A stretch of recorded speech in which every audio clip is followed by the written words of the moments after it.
மக்களை புயலில் இருந்து காப்பாற்றிய நிகழ்வை பத்தி பார்க்க போறோம்.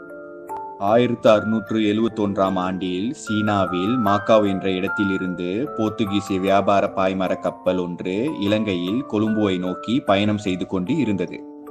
நடுக்கடலில் கடுமையான புயலில் இந்த போர்த்துகீசியர்களின் கப்பல் சிக்கிக்கொண்டது.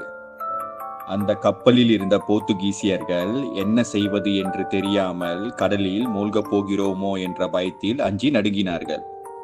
புயலின் வேகம் அதிகரிக்க கப்பல் மூழ்கும் நிலையை நெருங்கியது.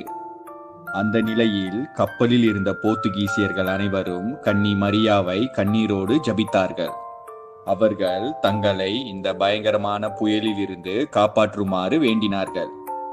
நாங்கள் நலமுடன் கரை சேரும் இடத்தில் கன்னி மரியா உனக்கு ஒரு தேவாலயம் எழுப்புகிறோம் என நினைத்து கொண்டார்கள். சிறிது நேரத்தில் கொஞ்சம் கொஞ்சமாக புயலின் சீற்றம் குறைந்தது. பிறகு